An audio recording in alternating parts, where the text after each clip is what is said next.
a question about how to love someone without abandoning yourself.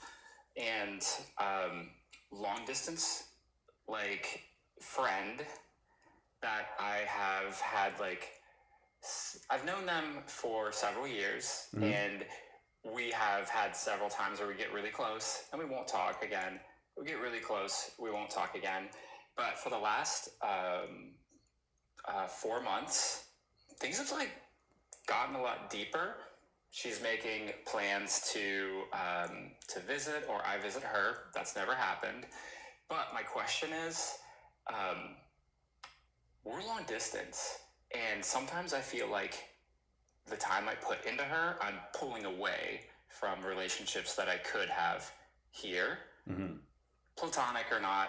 But I just would love your advice on how to balance that so that I can really stay true and authentic to like who I am, my hobbies, the things I like to do, grow myself, Mm-hmm. and not lose myself in this relationship. Okay, that's a good question. So I mean, how is maintaining this long distance connection infringing upon the other stuff you got going on? Well, like, maybe it's not so much now. I think I've played it okay at this point. But in the past, I have noticed that, like, I've had relationships here, I've had long distance relationships, and, like, I've not gone out. Or someone's invited me to something, and I'm like, oh, no, we're going to do, like, a night in. Okay. And, like, just do the movie time. So, I don't know. Now it's not. It's kind of a fear. I'm anxious about it Okay. because, I don't know. Okay. I don't think any the long distance has anything to do with it, right? If you had a relationship that's local, you would kind of run into the same issue, would you not? You, I would. Yeah. Right. So the things that you have to cancel, it sounds like you don't want to cancel them. Yeah, I'm still doing like the dance classes that I like. Mm-hmm. I go to poetry like classes and write with community. So like all of that is happening. Um, yeah, maybe if I was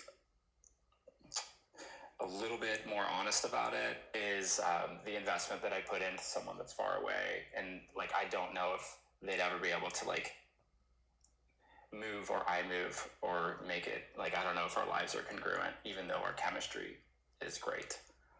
Okay. So you're looking at this from the perspective of the amount that I've invested in this, is that just a waste of my time and a poor investment because this may not work out.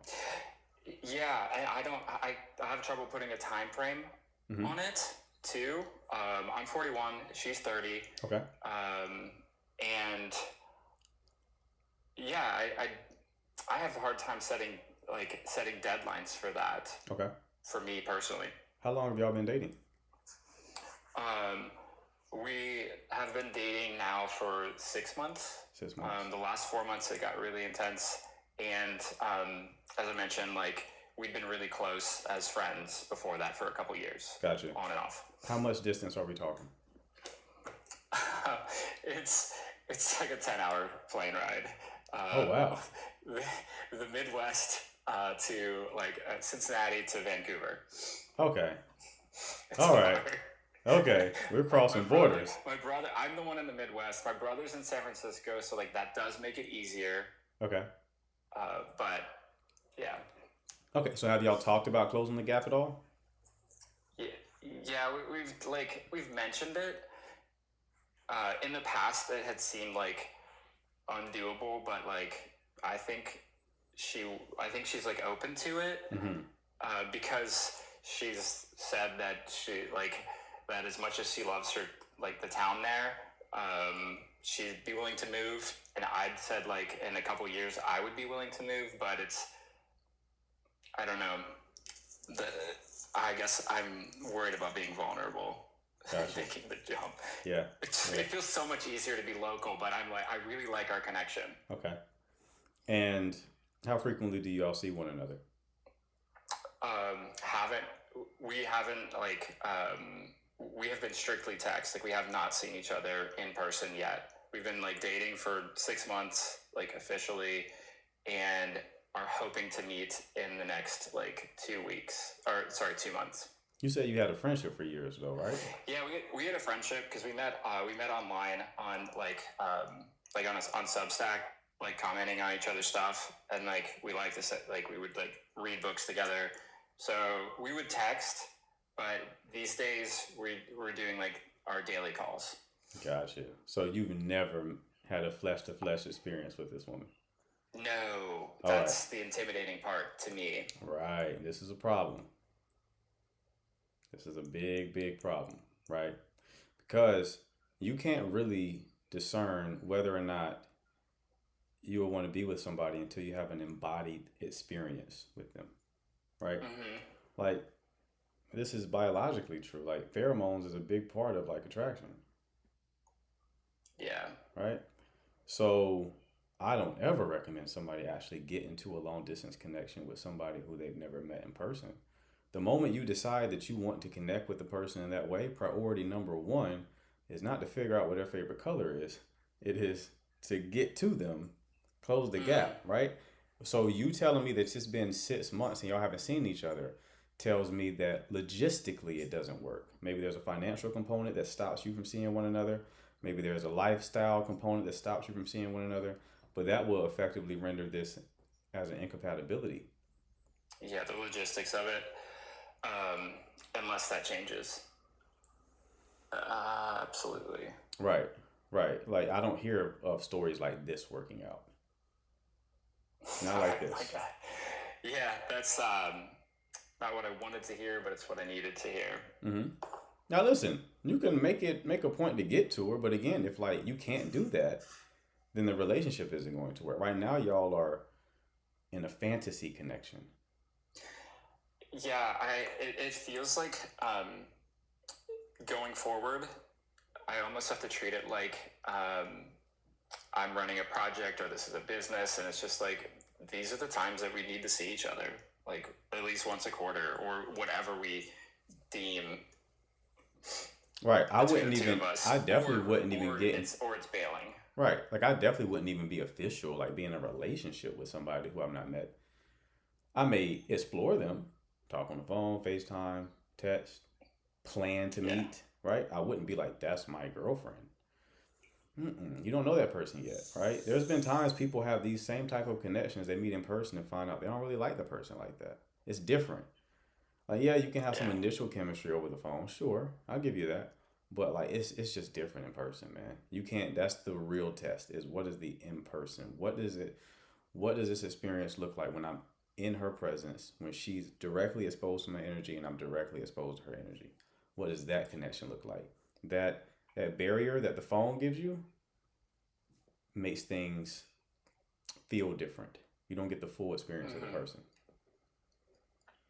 All right, my God. Thank you. No problem, Chief. Best of luck to you, all right? Appreciate it. Mm-hmm.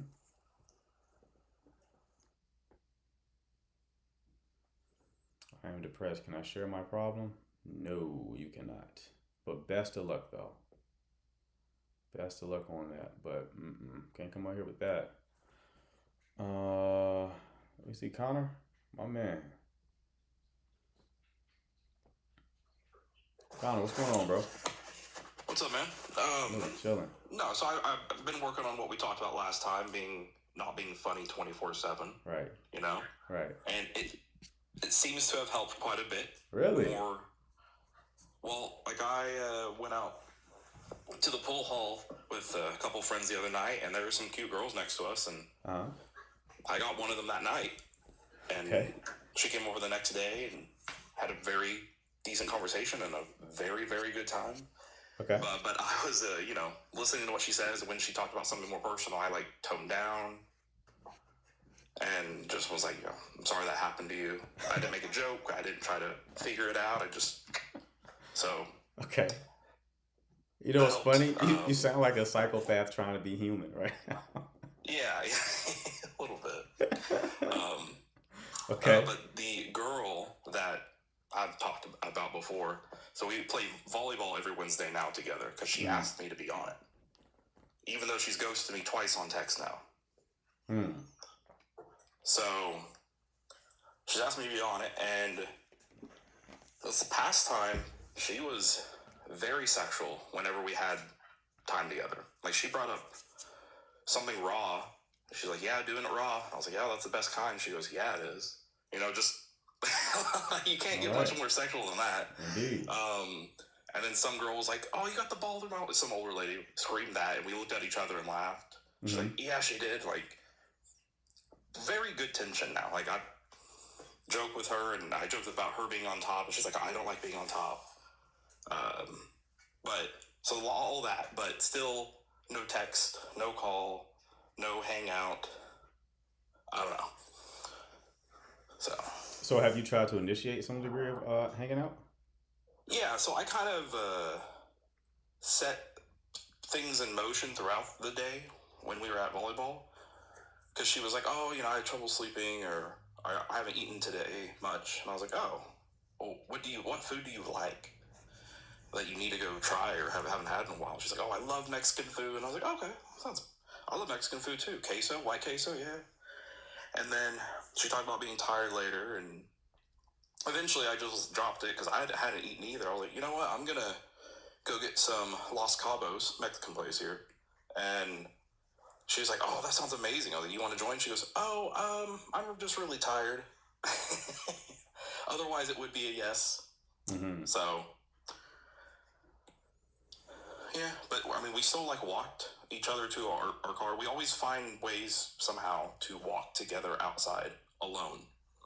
So Okay. Why are you still trying with this one? why am I still trying with her? Mm-hmm. She just, I mean, I have other girls I'm also talking to, but she's the one at least to me, I connect the most with on, like, what I would want a future girlfriend to possibly, like, do. How would you Like, describe? we like a lot of the same things. We would do a lot of the same things. Okay. So it's important to you to find someone where y'all like a lot of the same things and you have similar hobbies and interests. Yeah. It's not just, I mean, I had all my physical fun, not all of it, but, you know, I had a lot of it. And so now I'm just kind of like, man, what's the person behind this? Because I'm also talking to this bartender with big fake tits, and she's cool, but there's just nothing behind those eyes. Right. Right. And so I want more. Okay. I think you are constraining yourself to this one woman. I don't doubt the chemistry that y'all have, but she is seemingly rare just because of the pool that you most likely fish in doesn't produce that type of connection. Right? Like, you're at the bar. You're on dating apps. That ain't gonna do it. Right, well, she's not on dating apps. She only meets people through friends. So. Right, and those are the higher level connections that you'll make. That's social circle. Yeah, yeah. And that's like I said. I like her. She's just a lot more there than the other girls I meet on dating I'm with apps. you, but I'm explaining to you why that's the case, because you're orienting around the situation as if like she is the only girl on the planet like that. That's not the case. She's the first one you ran into who's had this type of development because you met her differently than the rest of them. Right. Right. So what I'm encouraging you to do is keep a light tether with her, but be open to connecting with other women in higher quality environments. Right. Because she likely won't go. She's already putting up a lot of resistance for whatever reason, and she may keep that resistance up. She may still flirt with you because it's fun. It's fun to flirt. It's fun to build tension, but she may not really want to go any further than that. Yeah, that's fair. Mm-hmm. So there's no need I to just like. thought I would at least test it out at least one more time before I'm just like, okay, I get it. Oh, you're free to do that for sure. Yeah, you can test that one more time. I'm just like, don't stay in that loop of like, okay, this next time I'm gonna make it happen. It might not happen. Right. No, I know it might not happen. Mm-hmm. And I'm always open to other possibilities. It's just, you know, we're there every Wednesday now. So Right. Yeah, I think it's a good thing that you met her because it's like it shows, one, it gives you clarity on what you're looking for, but then two, it also it is proof that the environment you meet these women in matters. Yeah, I agree. The environment matters. So there's a reason why she stands out more than the women you just met in the bar. So that if you want something serious, then you might want to try to position yourself so you can have more of those chance encounters. Well, there are plenty of other women in the volleyball league, so. Right. Right. Make it happen, brother. Make it happen. Will do. Appreciate it. All right, Chief. You take care. You too. All right. We made some progress with Connor there. Didn't I say Kelly? Okay, now I got to block you, bro. Because I told you not coming up with that depressing shit.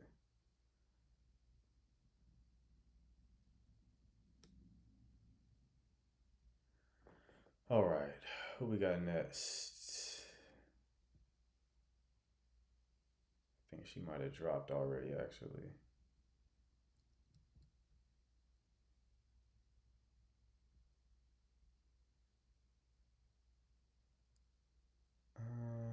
They both dropped, actually. Hey, people, if you have a question pertaining to dating and relationships, you can request up or drop your question in the chat. Just no callers get first priority, all right?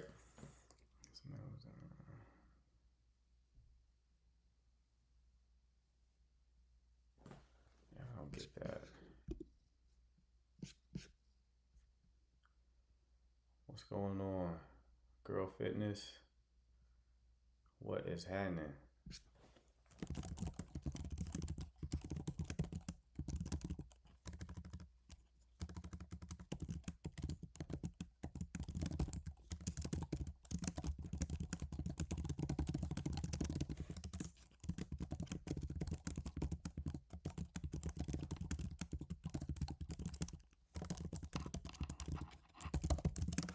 Okay.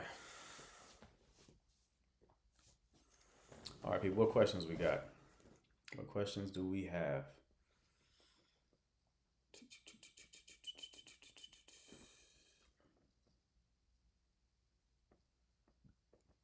And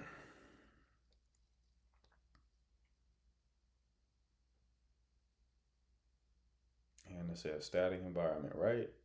That's a perfect example for static environment. But I'm glad that Connor called in because it just shows that, like, when you give off a lot of spark like that and not enough safety, then you'll get categorized into like the fun guy category, right? So the solution is to actually be a bit more vulnerable and less performative. Less performative, okay? That's how you overcome that, so that the woman can actually connect with you.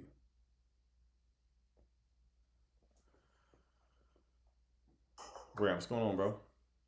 What's up, man? How you doing? Good, good. What can I do for you? Yeah, I got a question, but does it have to pertain to like my personal, or could it be like a general thing? It could be general as long as it's pertaining to dating and relationships. Okay. So, me and my friends were kind of having a discussion, and we were kind of talking about why do men go on like meaningless dates? And when I say like meaningless, as in like they don't see themselves being long term with that girl. So what's the point of trying to impress her? What is the point of trying to do the extras knowing that you don't have true genuine interest? Is it a lack of like not being lonely? Is it a motive? Like, what's the reason? What's the point? Just sleep with her.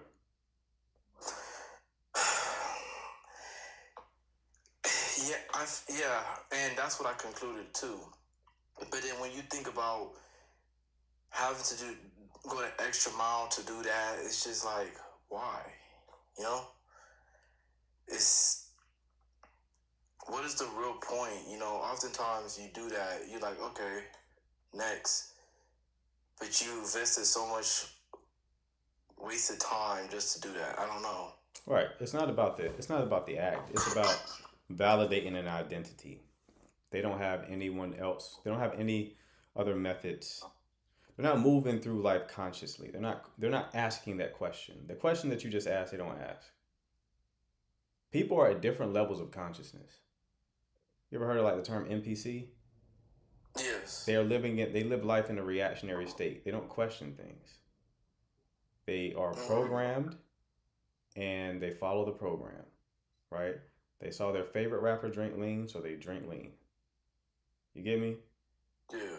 They saw their favorite rapper wear this, so they wear that clothing line. They're not thinking, they're reacting.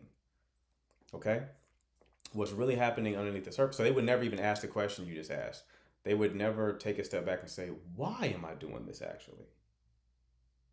They don't have the level of awareness. They've never asked themselves that question, right? Not everyone introspects.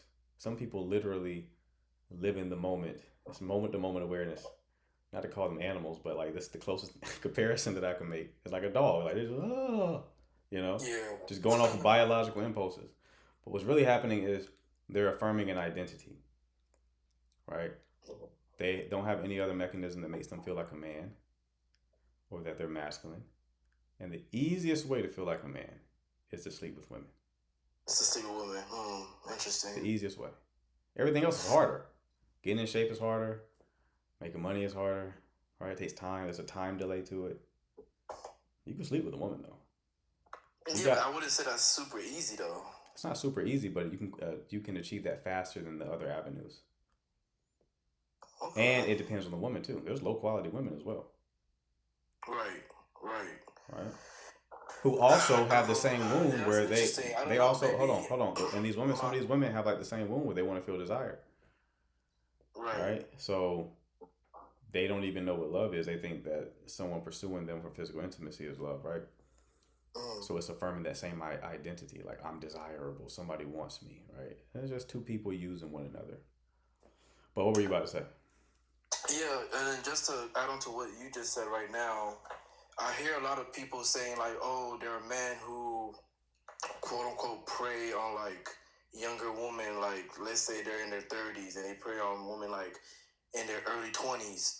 Right. Or if it's not like women in their early 20s, is women in like their older women like in their 40s and 50s. It's never like within like they're closer to their age gap. So they'll say, well, you can manipulate a younger woman, an older woman. You might have it easier because they don't get approached. They may feel a lack of like being hit on, so it's easy for to get in their pants, quote unquote. But then I don't really agree with that because there are some women, the younger women and older women, who still have morals. That'll be like, no, you're too young for me, or no, you're too old for me. So like, where did they get the concept that it's easier, getting with an older woman or getting with a younger woman? Where do you get that concept from? Because it's true. Younger women, well, it has truth to it, a lot of truth to it, right? So, younger women, they're just less experienced. So, some of these simple tactics that men will deploy to get what they want is probably more effective. Someone a little bit older is like, I've heard that before. When I was growing up, it was like just the tip, right? Yeah. Like we try and get there. Oh, just put the tip in, right? That was a cliche thing. Like we know we're not just putting the tip in, right? That may work on someone a little bit younger because it's like they probably never heard that shit before. You know what I mean? Now, it's an incomplete model because these older women are goofy too. Right. Age is not equal. Is not equate wisdom. I have women in their 40s, 50s, 60s calling to this live. Have the same problems as women in their 20s, going for the same shit. So it's not as simple as like, oh, if you're older, you're wiser. No, that's not the case. It is a potential path, but it ain't always the case. When it comes to the older women too, the caveat there is, has she still maintained a high degree of desirability? Right. If she still looks good, she ain't easy. Now, if she don't, if she won't wearing that sunscreen, got that sun damage, you know what I mean? She probably is more susceptible, right? Because attention to her is more rare to come across. Therefore, it's more valued. We value the things that are rare. Yeah, I mean, you will have like an older woman saying, "Oh no, you old enough. you're young enough to be like my son's age or whatever, blah blah blah. So I'm just like, where do they get that concept? But then you mentioned it depends on how they look. If they've still got it going, it's like they're not typically easy. But the ones who don't really get much attention, they're more likely to be like, yeah, let's see what's up.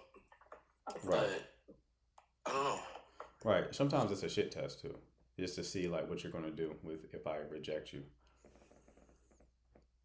Like some So women, some older women absolutely would not deal with a younger man, 100%. Other women, 100%. other women I say know. they won't, just to see what you're going to do. And if you press look, if you put apply a bit more pressure, they'll Right. fold. Right? You gotta look at sub communication when it comes to women. It's always sub. Don't look at the words. Always look at like you're talking to an older woman and like she's giving you her full attention. She's Yeah. facing you. She's not trying to leave. She's not.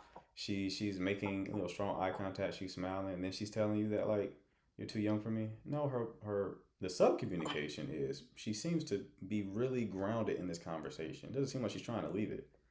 Therefore, she's likely going right. It's just a matter of Yeah. are you going to overcome this artificial barrier that she put in front of you. Now, if she's like drifting away and telling you that and like trying to get out of there, and you could tell she's not really engaged in the conversation, and she's saying like you're too young for her. Okay, within the sub communication there is, yeah, that's probably a statement of truth. Right. Okay, I got two more points and I'll let you be. Go ahead. My first one again is, you know, why is that if a man, for example, is 28 and he talks to a lady that's 23, why some people don't really find that okay? I know like it's like 23, 28 or 29, 24. Like why is that a big deal? People just want to be outraged. You say people, what you mean is women. I've never seen men care about age. No, men don't care, but why is that an issue for women? Yeah, exactly. It's something to be outraged about. People feel seen when they're mad. They get attention when they're mad. Also, and their life is boring, so they want something to stimulate them, so they get outraged. That's one reason. Another reason is jealousy. Okay. If I feel like I'm being looked over, and you're going for these younger women, I don't like that because I used to be her, and before I knew it, I aged, and now I see these guys showing them attention, but I don't want to say that I'm jealous. So let me find a justification for my anger. He's taking advantage. That's another thing that's going on. Yeah, exactly. Yeah. Okay, and then my second point is I also same conversation with my friends. We kind of talked about like there are some women who have like a avoidance style and an anxious style. So what I mean is like when it comes to like communication, there are some women who kind of like their space, so they don't really like somebody to communicate with them every single day. Right. Versus there are some women who do like that communication every single day. But it's like if you don't bring that up and you kind of like not communicate, she's gonna think, oh, he's not super interested. No, I am interested, but I just like my space. So what happens if like can I coexist with somebody who has an anxious style versus someone has an avoidant style? Could I coexist? You mean can you make it work with a woman who's anxious or a woman who's avoidant, given the style that you have? Yes. What's your style? I would say I'm more anxious to somebody that I really, really, really like, but I could be avoiding to somebody that I'm not I like them, but I'm not going crazy for them. So it depends, at least. Okay, avoidant does not mean you don't like the person. No, not I didn't say I'm not liking. Like I don't care to communicate with them every single day. Right, because you don't like them that much. Not to a high degree. Right, that's not avoidant. I might be different, but there are some people. Like, what if there's a girl that's a woman that has an anxious style, but a man is just an avoidant style, regardless whether he super likes you or not? Can that coexist? Yeah, it's just very hard. It can coexist. It's very challenging and often fails. It's an inherent incompatibility until one person moves to becoming more secure. or like adapts to the situation, right? So you have an anxious Right. person who just sacrifices their needs in order to give the avoidant what they want. Now, that oftentimes leads to resentment. Yeah, because I thought, at least a good majority of women like communication, frequently. But I realized not a lot of women like that everyday communication. They kind of want that space. Right. So I guess like the best thing to do is like to communicate that early into like the quote unquote talking stage to see what she likes and what she doesn't like. That way you're not sabotaging yourself, because just because I don't communicate with you every day doesn't mean I'm losing interest in you. You know what I'm saying? But it could seem that way to that woman. So when you encounter women who you really like, you talk to them every day, Um, or you want to talk to them every day. I wouldn't say I want to talk to them every day, but to most girls or to some girls, they may think like, yeah, well, he's not communicating every day. He's not. That means he's No, I not get that. I'm super focused. I'm interested. focused more so on what you want to do. So when you come across a woman, whatever, think of that special woman you've met before that was like the one for you. Did you want to Yeah, talk to her every day? every day, yes. Okay. So the one for you, women who you don't want to talk to every day are women who you're not interested in. I wouldn't say when you say I'm not interested. Like, what do you mean by You're that? not interested in a high level. You don't have a high degree of interest. Yes, Right. yes. So why are you even entertaining them? Because I'm trying to see if anything can change. Mm, it's unlikely. You know what I'm saying? It's unlikely, Chief. I'm trying to see if anything can change. Uh, Like, now, I think you're trying to do the same thing you asked your original question about.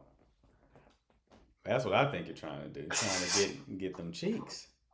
That's what's going on. not no, because not really. Because I'm gonna tell Mm-hmm. you right now, there Mm-hmm. are times where I will approach a girl and I do see something, and then down the line, I'm just like, there's no point. I'm wasting my time, Okay. and I cut things off. Okay.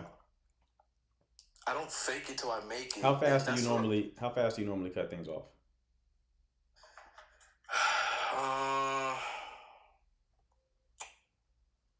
I would say it could be pretty fast. Yeah, it could Okay. be pretty fast. Yeah. Just like how a woman can give a man their number, and then maybe he says something goofy, and that completely turns her off, and it's like, oh yeah, I get it. it's and I find that very crazy, because it's like you would do something, you can't even be yourself, so men try to put on an act, because oh man, I got this girl, I got to be strategic what I say to her, what I respond to her. I can't do whatever. Right. But as soon as men would say, yeah, as soon as you go to bed with her, now she tolerates you, right?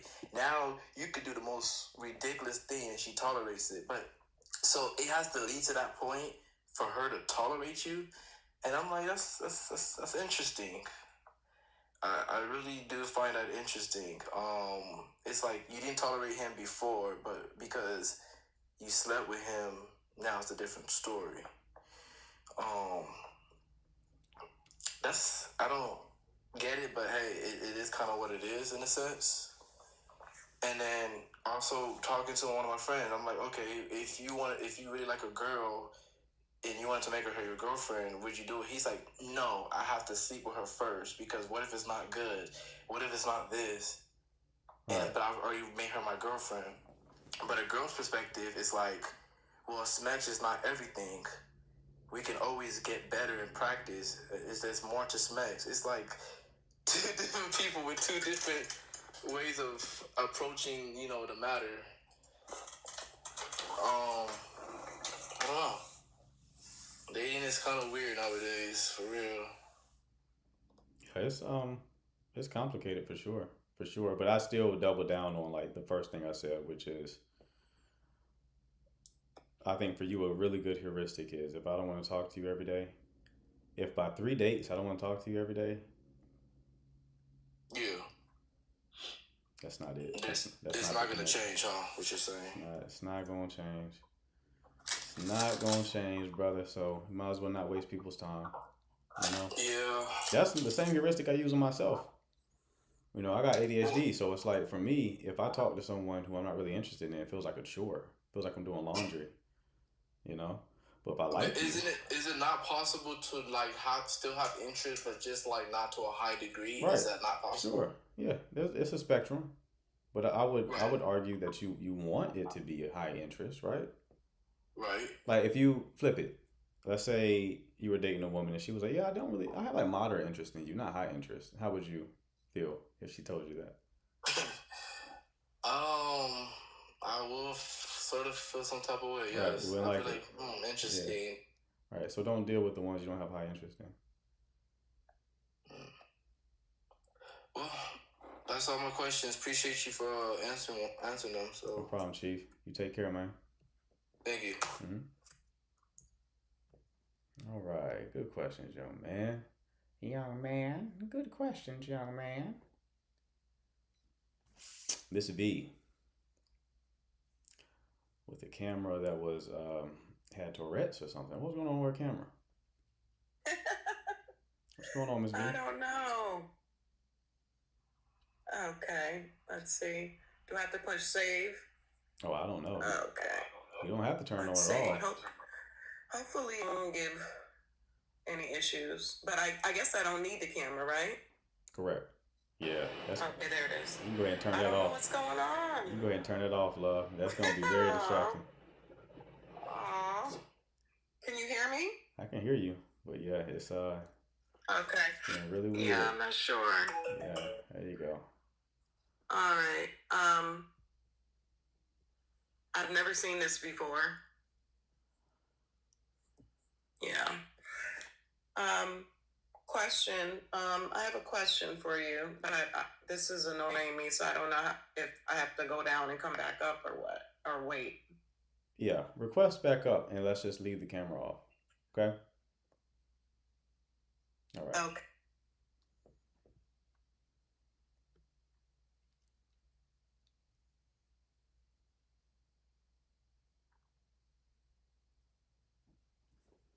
Also, if you want the 1 hour coaching strategy call, people, DM men and women.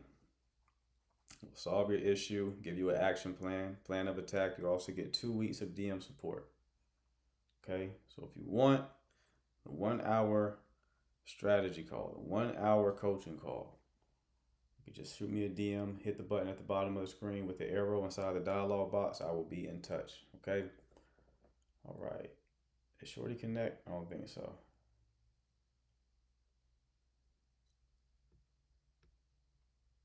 Got a lot of people requesting and dropping for some reason. I don't like that.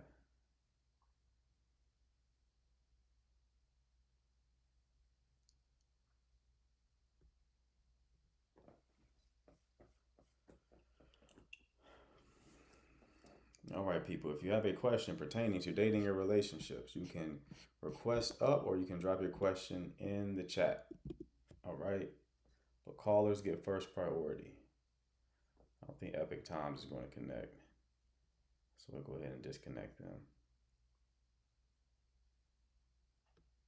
All right, hello. Okay. Hello, how are you? I'm great. How are you?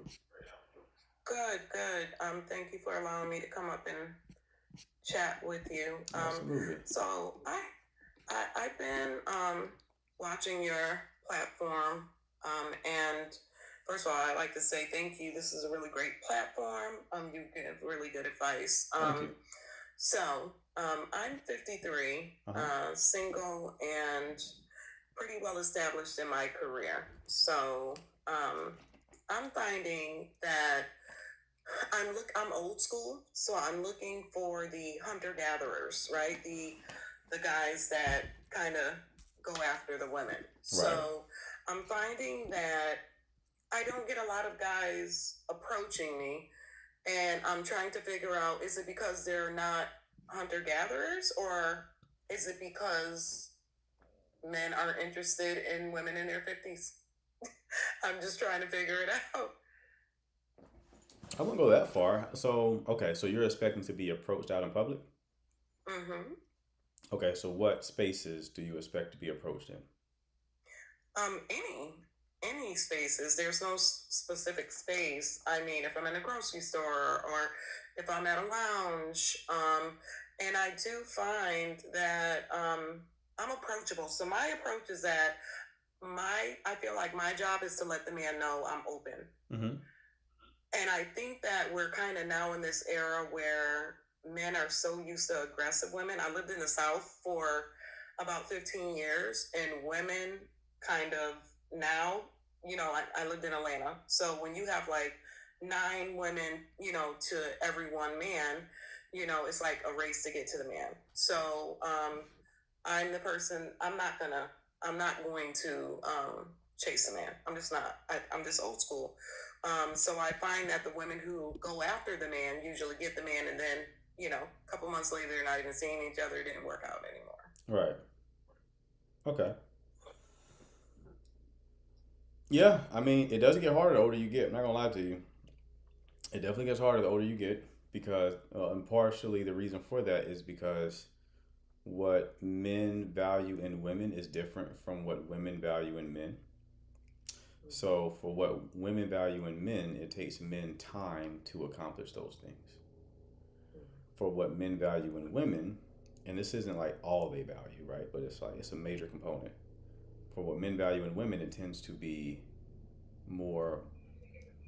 Women value more so things that the man has done and accomplished. Men value more so her biological state, right? So as men get older, they tend to get more access to a degree. It peaks around somewhere in the 30s and starts declining depending on the man we're talking about. But even when it starts to decline, it's still higher than it was when he was like younger, right? Because he has more access to resources, has experienced more, all that kind of stuff. So the men in like the 50s are probably going after the women in the 30s, right? Absolutely. So it is more difficult. That's why I hear people say like, "Oh, have your fun, girl, in your 20s." And I'm like, "No, don't do that goofy shit. Like, if you can lock somebody down, quality, do that shit as early as possible, right?" Now, exceptions exist. We're talking about general trends, right? There's obviously men who are in their 50s who would date women in their 50s. There's men in their 40s who date women in their 50s, right? There's a whole bunch of mix and matches out there, right? Now, this is going to be a game of positioning. Okay, this is going to be a game of positioning. Right now, you're expecting to be approached in what I call dynamic environments, which are defined as environments where you see different people every time you go. That's not going to work. You need to take more of a community approach to dating. That's what we evolved to do. That's what we've done for all of human history up until recent times, is having a more community approach to how we connect romantically. So you have to start putting yourself in static environments, meaning environments where you see the same people over and over again. Examples would be church, the workplace. I'm not telling you to date someone at work, but it is a static environment. I definitely can't date anybody at work. Right. But that is a static environment, right? You see the same people over and over again. A lot of people do. People are so opposed to dating people at work. I get it, but like if you look at historically, and I mean like just a few decades ago, that was one of the top places people met. One of the top places people met and like got married and stuff. So I wouldn't be so quick to discount it because some people are like, absolutely not. I'm like, well, it actually historically has worked out pretty well for a lot of people. Anyway. Well, I'm the boss, so that's first of all off limits. Sure. But I have a mental health practice, so I don't want to date anybody from work. I understand. Yeah, definitely not encouraging it. So, but it is a static environment, right? Going to the gym at the same time every day will be a static environment because you're syncing up schedules with the other people that go to the gym, right? Joining certain clubs, engaging in certain hobbies, right? All of these are environments where you'll see the same people over and over again. With that, you have to start treating this not like it's a dating problem, but it's a social problem, right? You treat it like a dating problem, you're going to find dating solutions. You're going to think about getting on dating apps, doing Facebook dating, right? You're going to go to these environments looking for a man. That's the wrong approach. That's the wrong orientation. What you want to do is treat it like a social problem, because that's what it really is. People who have the most active social lives tend to have the most vibrant dating lives.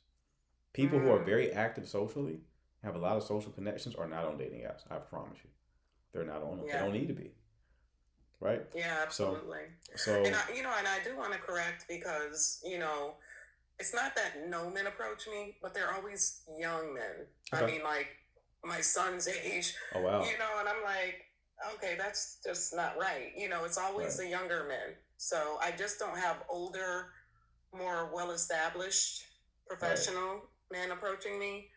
I have to turn them away and, I have to tell them, and they come with the line, oh, age is just a number, right, and then I have to tell them that, I have a daughter, way older than you, or I have a son older than you, so.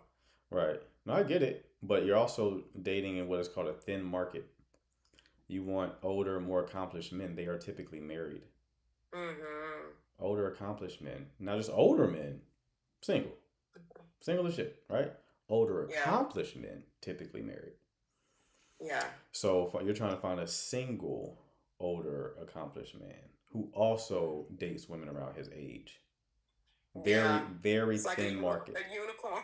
Yeah, very thin market. Still possible. I'm not trying to, crush any kind of hope. It's definitely possible, right? It's just this is going to you're going to need some patience, right?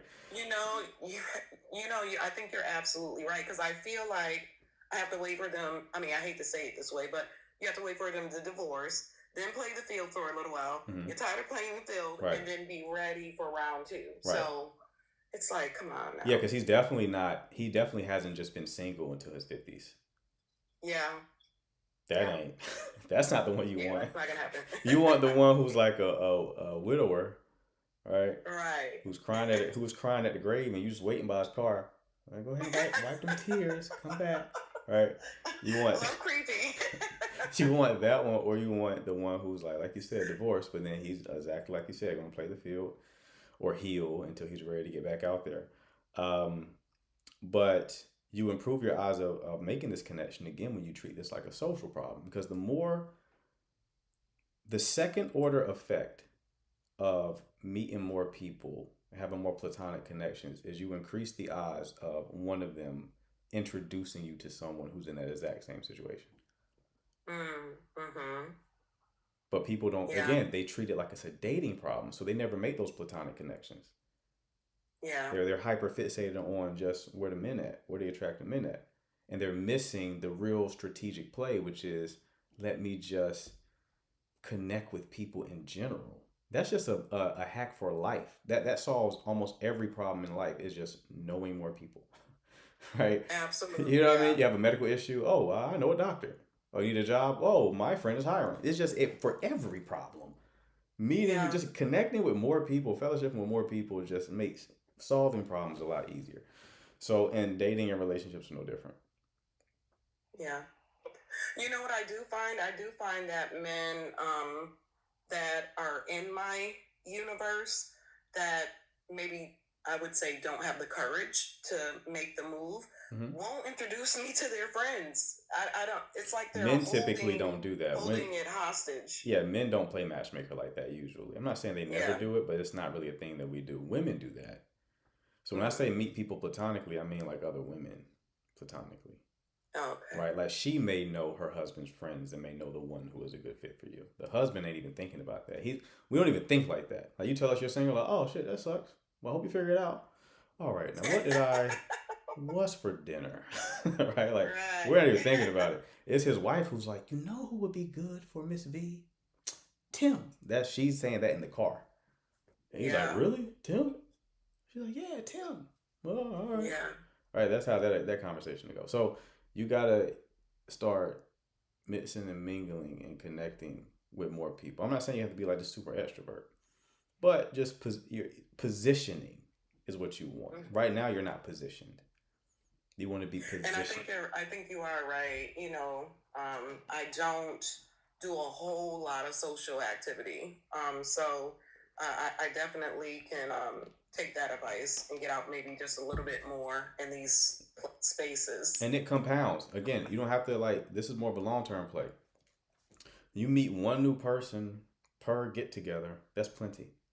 Over time, that compounds. because those one-off connections introduce you to other people, probably more platonic connections. But you never know what chance encounter may come from someone who you just randomly met at, I don't know, a swim class one day. True. Okay, well, I thank you so much for your time.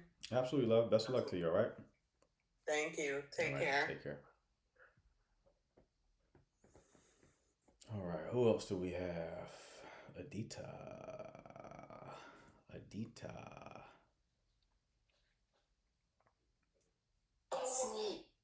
Hello.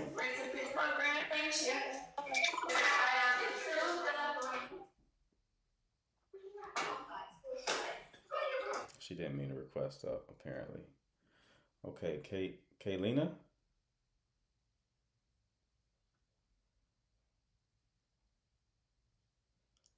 Appreciate you, Mary. Kaylina, are you there? Because you're muted. Or is it Qualina? I said K, like Spanish. I don't even know how I got on here, to be honest. You didn't mean to come up? No, Okay, I'm I just got trying to get in the house. I got you. Take care. So, Mary, did you mean to come up? yeah. Mary, what's going on, love? Hey, okay. So I probably have a really stupid question, Okay. but what are your thoughts on like the guy you're dating following his ex back on Instagram? They broke up like a year and a half ago. Guy you're dating following his ex back on Instagram and they broke up a year and a half ago. Yeah, like when we started dating, they didn't have each other on socials, so I'm just like, don't know if I'm automatically jumping to like, oh, is this a reconnection, you know, or like, I don't know. How did you know that they added each other on Instagram? Because I saw. How'd you see? Because I looked at his profile. Okay. See, you gotta stop the snooping, man. You gotta I know stop. it's not a healthy habit, but then I would have never known. Right, You know? because like, and the reason why is like, it could be harmless, right? It could be harmless, right? Yeah. And if it is harmless, then you create a problem out of nowhere. If it's not harmless, then you would find other evidence. I tell y'all, when y'all find out people cheat, and let's say you probably experienced being cheated on before, right? You find out that they cheated, and you're like, I knew it. Do you know why you say I knew it? Because there were signs that the person was cheating.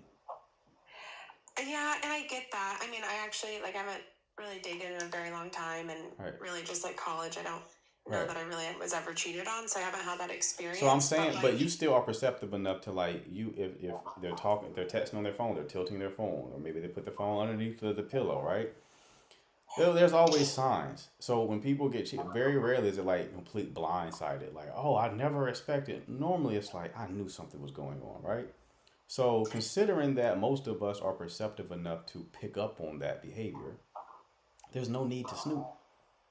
There's just no need. Yeah, and you're right. Like, I know I would pick up on the signs, but I guess my issue with that is, I mean, the signs would come out over time, right? So I could like not really find out until 2 or 3 or 4 weeks, and it's like, okay, so I'm just getting played this whole time, you know? You're thinking about it too much. The reason why I'm double clicking on this is because you're a fearful avoidant and you have a propensity to sabotage things. Mm-hmm. So I gotta stop the behavior that is connected to the anxiety. Okay, right. Because even if you're right here, you're right for the wrong reasons. Does that make sense? You're rewarding the behavior, which is unhealthy, which is driven by the anxiety. Uh-huh. You feel the anxiety, you go snooping, you find something, and then it's correct, and you're like, I knew it. So now you're rewarding the behavior. People aren't thinking deeper on this shit as I am, right? They're just focused on, she's probably cheating, you're saving time. Fuck all that. That's funny. This My sister mechanism, told me the same thing. this behavior that's causing the snooping, Yeah. even if you are right, is a bad behavior to reinforce because eventually it's going to fuck you. Even if it saved you in this situation, it's gonna fuck you eventually. Cause you're gonna snoop on the wrong thing, come to the wrong conclusion due to your anxiety that you're not managing, and then you're gonna push somebody away. Yeah. Well, since I already made the wrong decision of snooping and I know what I know. Right. So now that I know what I know, I guess in terms of what direction I take, I mean, like, do I address it to him? okay, Because, so like I said, are y'all in a if signs relationship? come out- Y'all in a relationship, right? Yeah. Okay, how long have y'all been together? Well, we dated like in total 6 months. Relationship like a month. You dated in total 6 months. Relationship for this was the guy that like y'all had like on and off. Yeah, the same guy I've always talked to you about. Yeah. Wasn't he somewhat connected to his ex before? Yeah, this is his ex of a year and a half ago. That was for 6 years. And then he kind of, when we were in a really bad fight and taking space from each other, he reconnected with his most recent ex. Okay, but that's not this woman. No, 2 different people. Okay. Is he still connected with the most recent ex? No, that's totally closed. Why? I don't know. I think they tried to reach out as friends because she was potentially coming into town, and then he was just like, no, I really don't want anything to do with her. Blocked her on socials. Like, just hasn't been an issue. But he was down for it before. But then something changed? No, that was months and months ago. That was last year that he thought he maybe want to get back together with her. And then in January, she was considering coming here to visit for the weekend, and they have mutual friends. But she doesn't live here, so it's not like we have to deal with her a lot. And so I think she reached out to him, and then he was just like, no, I like really don't want anything to do with this. Okay. All right. And this ex he was with for 6 years? Yeah. Why did they break up? He said it was very mutual. He said they just didn't find the same things fun anymore. It was getting dry. They wanted to do different things. She likes to stay in, he likes to go out. He said it was just a mutual breakup. Okay. You're in a tough spot, man. You're in a tough spot. I know, because it's like, do I address it? Like, What made you snoop in the first place? I don't know. I just want to see. See, that's the thing. You didn't even have a reason to do it. You're just doing it. When we first started dating, he followed some accounts I didn't love. It wasn't a bunch of them. It was like half a dozen. And I did ask him in the beginning of the relationship, like, this stuff makes me insecure. Can you unfollow this stuff? And he did. And he said yes. So I don't know. Sometimes I just get back to that, like, when I see that following account, like, number go up, I'm like, is he following more That's hoes? not that, but you got to understand, love. That's incredibly unhealthy. What do you mean when you see the following number go up? How do you memorize the number? Just when you see it go up a few numbers. No, that's not normal. That's not normal. That's not healthy. That's not healthy. I don't even know how many followers I have. You're memorizing the amount of followers your boyfriend has. See, I bet you people are changing their mind who were on your side originally. You're memorizing how many followers he has, and you see the number goes up, and you can't build a relationship off that. You're gonna push him away 100%. Now the tricky thing here is you're not gonna be able to let this go because it's gonna bug you. So now you kind of got to bring it up, and when you bring it up with this person who you already effectively pushed away multiple times, you run the risk of being too much for him and being like, all right, I thought we were over this shit, and you're bringing this stuff up again. So do I just have to maybe trust that, like, they were in a 6-year relationship, it ended well, maybe it really was just like you have to trust that if somebody wants to cheat on you, they're going to cheat on you. You monitoring their social media ain't stopping nothing. If he wants to deal with this woman, it don't matter if he's following her or not. It's going to happen. You managing who he's following isn't stopping anything. Yeah. So what you have to do is, how's the EMDR going? You still in that? Yeah. Okay. Has that been helping you? Yeah, it's kind of hard. A lot of the memories we can't unlock because I have a hard time. Like, I dissociate from my feelings, but we're working on it and doing other stuff in the meantime too. Okay. All right. Who are you outside of this relationship? It's insane. And that's where my therapist is like, I don't get it. Outside of this relationship, I'm extremely carefree. Nothing bothers me. I have no issues with my friends, my family, my work. I'm actually like very confident. I don't want to be anyone else. I love my personality. I love what I look like. And I get into these relationships and then I'm just paranoid, insecure. They're lying. Like everything's an issue. It's crazy. Okay. And how would you describe your identity outside this relationship? Who are you? Who is Mary? People just see me as like fun, easygoing, positive, That's the problem. spontaneous. That's the problem. You just answered my question by saying people see me at. You don't know who you are outside of somebody else's eyes. Oh, wow, that's deep. Right. You don't have a strong identity. Yeah. Your identity is based on the role that you play in other people's lives. Mm-hmm. So right now you're playing the role of his girlfriend. That's your identity. So that is causing you to invest too much energy into what he has going on. You have to work on building a stable identity. How do you do that? Well, you can always do the 1 hour coaching call. Yep. But to get you started, write down a list of your values. That's a start. Say what? Write down a list of your values. Okay. What do you value? Write that down. Are you family oriented? Are you someone who values your health and fitness? Your identity starts with your values. Get clear on those. Most people do not know what their values are. If you ask them what their values are, they can't just spit it out to you. They have to think because they never thought about it. Because most people don't have a stable identity. So you start by creating this list of values.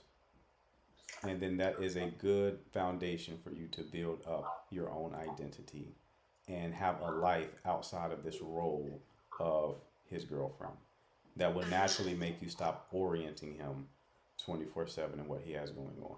Okay? There's more. You can always book the call, but that's enough to get you started. All right? Okay. Alrighty. Yeah, I'll do that. That's important. So in the meantime, do I just let it go or like? If you can, I will let it go. If you can, I will try my best to let it go because again, you're not the conversation. Nothing good comes from the conversation. Nothing good. Like there's literally no upside to that conversation. Even if he does unfollow her, he's like, this woman, I don't know, she's annoying. Right? Because you can't say like, oh, I just noticed. No, you snooped. Like there's no way to even claim that you just stumbled upon this information. It only came from snooping. And that he's gonna know that. He's like, why are you going through my following again? I already unfollowed the other girls. How'd you even know to go? You just periodically check my following? If he asked, I was going to say she just came across my suggested friends. Okay. I would say the first step is try to let it go. If you can't let it go, if you're ruminating on it, then go ahead and have the conversation. But just know you're damaging the connection. It's not good for the relationship. No, I have been working on not bringing up every single thought, which I am actually doing a lot better on that. So I'll just work harder to let it go and just take it day by day and then work on figuring out who I am. There it is. All right, Mary. Well, Thank you. Keep me posted on how it goes, all right? All right, bye. All right, bye. All right. Again, people, if you want the coaching call, hit the button at the bottom of the screen with the arrow inside the dialog box. Send me a DM. I'll ask you about your situation. And if I can help, I will send you the link to book your call. Yeah, I know some people are going to disagree with the advice I gave her, but you got to go to the core of the issue. Y'all think about shit. Y'all are just reactionary. It's reactive. That's what gets y'all in these bad situations. You just react. Oh, I saw this. I must do this. It's like, yeah. And then you end up in the fucked up situation. There's literally no good that comes from her bringing that up right now. There's no good. There's no upside to it. She's just going to annoy him. Someone she's already annoyed in the past. Who's ended things because she's annoyed him in the past. This is a guy she's been dating for a while. And she's come to him with this energy multiple times that he ended things because of it. So he already is skittish about the connection, right? So if she consistently brings stuff up like this, that's minor issues, it's going to be a problem. I'm stalking my man's following, but keeping quiet, watching. Yeah, y'all gotta get lives. Stalking your man's following ain't healthy, love. You have to get lives now. We gotta have a life. People with lives don't do shit like that. Okay, do I have another caller?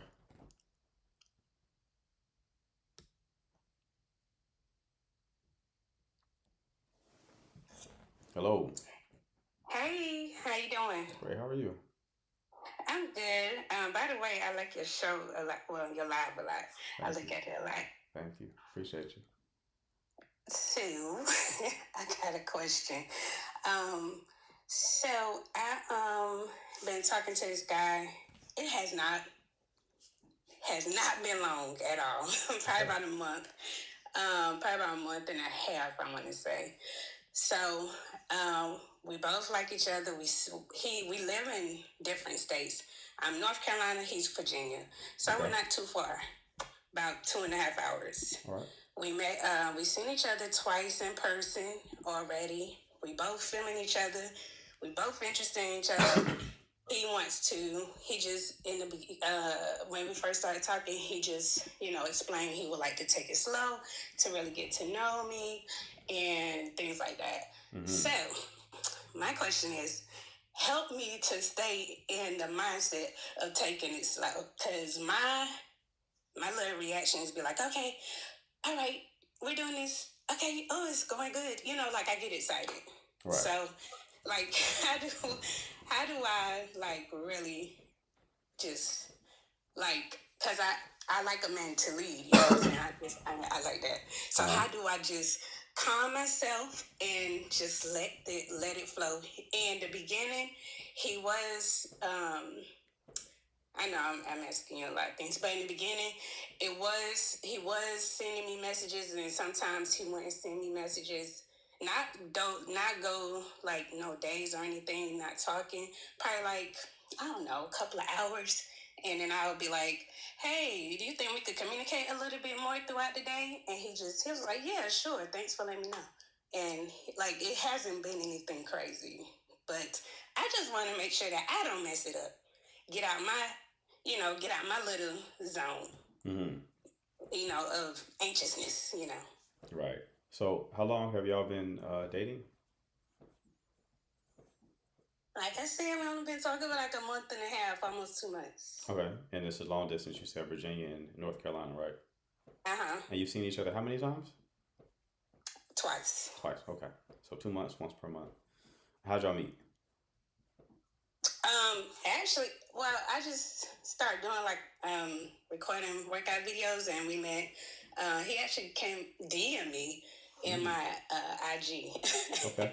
All right. Nice. Yeah, so I wasn't like on an app. Well, it is an app, but It's different, but yeah. Okay. All right. Cool. And you said you asked him, could we talk more daily? How frequently were y'all talking throughout the day before you made that request? He would probably like text me probably once before he went to work, and then because he worked second shift, like 3 to 11. So he would text me before work, and then after work, I'm like, hey, between that time, could we get a little bit more, just a little bit more conversation, if you're not busy at work? And he was like, oh, okay, yeah, sure. Okay. So is most of the conversation text messaging? No, we talk to each other as well. Okay. We talk probably before he goes to work and sometimes after. So at least once a day. You talk on the phone at least once a day? Yeah, Either before? and we like text throughout the day. Okay. All right.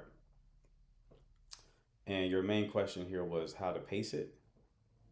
Yeah, Okay. like just just continue to be on the same page without me rushing it, because I know how I am, how I could get.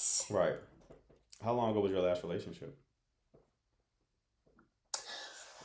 My last relationship, I actually was married. I left it because of infidelity, so that was in like 2020. It was about 3 years ago. Yeah. 3 years ago? Okay. How long were you married?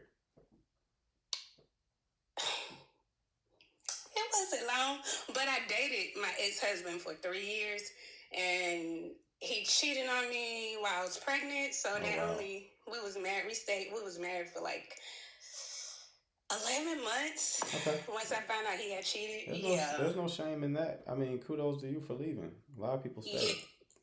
Yeah, Okay. a lot of people was judging me. They was saying, "Hey, why did you ain't gonna give him a second chance?" That's a, that was Not cheating that early.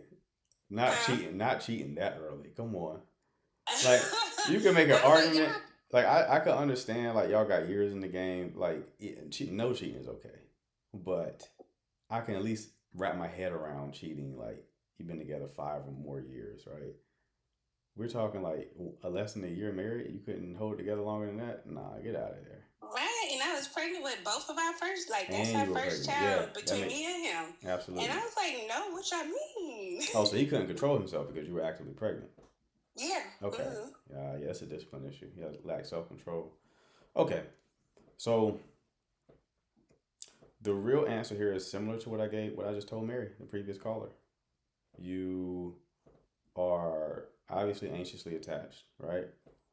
And you're wanting to rush things. Not because you want to hurry up and get in a relationship. You want to talk to him throughout the day, not because you genuinely want to talk to him. You want evidence that he is serious about you and wants to be with you. Mm-hmm. Now the Yep, danger, that's what it is. yeah, because you feel anxiety, and then that anxiety makes you want certainty and clarity, Reassurance. right? So you're looking at the conversations throughout the day is like, okay, he's texting me throughout the day, so he's still connected, right? You want to rush into a relationship because if we have a relationship and it's like now we're together, so that's evidence that he wants to, right? The problem with that is it's an unfillable void. Your brain's going to naturally drift to what's the next missing element. After he texts you daily, the next thing is like, well, you don't do this. And if he does that, it's like, well, he doesn't do this. You can't feel it. So that's the real problem. Oh. So similar to Mary, you likely, well, you're probably a little bit different. Have you been like holding off on like your natural impulses while you've been with him? Like holding off? No, whenever I told him I'm going to pace this with you, I really meant it. Like, cause I was like, yo, cause normally I'd be like, okay, hey, not me, but if a guy is interested in me and we're interested in each other, we just, okay, we'll start, dating. I mean, in a relationship not long after. Mm-hmm. So this is my first time taking it slow. I was like, okay, I'm gonna, take it slow with you, and I just want to make sure that I'm understanding what to do, how to do it, but but I don't want him to feel pressured or rushed, and I don't want to feel pressured or rushed. Right. Yeah, I mean, you're just gonna need to have other things going on. That's the only solution, right? You got to have. The best advice given to anxiously attached people is to pretend as if they'll never have a relationship, right? Just pretend like that's the case. Uh-huh. And given that that's the case, how can you build a life that you could still be happy with? And then whatever the answer to that question is, you just go do that. Because then you have other things that fill up your tank. The problem with anxiously attached people is they make the person they're with their world. So when that person leaves, they feel like their world has left. You have to build in redundancies if you're anxiously attached. You need other people, other experiences, other activities that fill up your tank. Similar to the Mary conversation, who are you outside of this connection? What is your identity? Right? Oh yeah, I have a lot going on, so I center my attention towards that.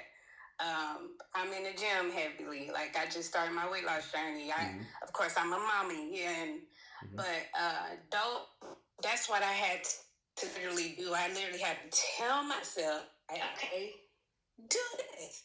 Don't worry about old buddy. He gonna contact you whenever he feels like it. So I just want to wanted to get your perspective on it, and it definitely seemed like that's exactly what I need to keep doing. Yeah, you Just build, stay focused build on your me. life, right? You got friends you can talk to. You won't need to talk to him as much, right?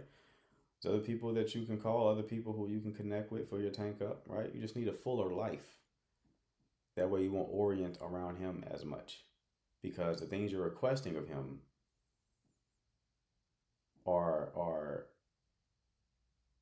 aren't necessary, right? But so if you make unnecessary requests, eventually you will need to make requests that are necessary.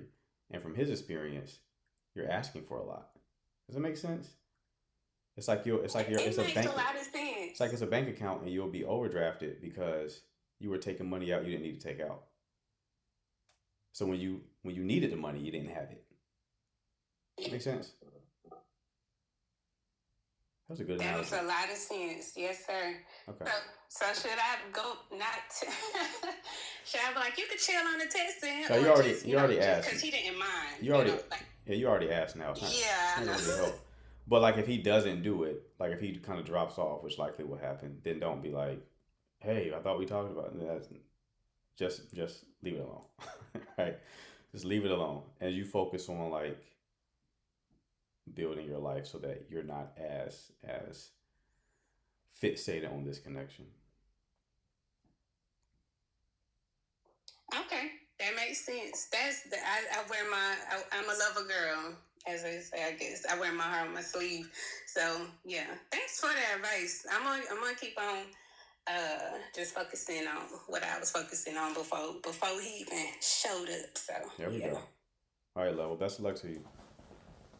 Hey, thank you. That was a good call.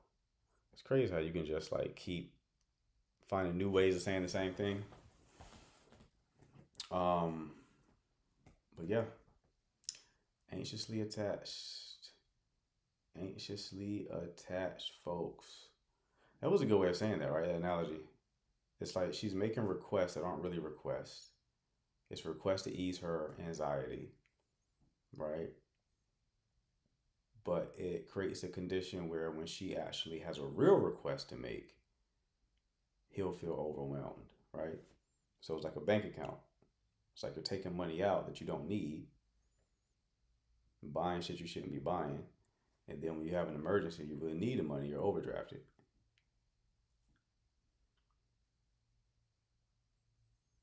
That might be worth making a video. Miles, can we timestamp that? Anxious attachment videos just do numbers, bro. I'm going viral right now from an anxious attachment video. So I gotta talk about that shit more. All right. Who is next? Who is this?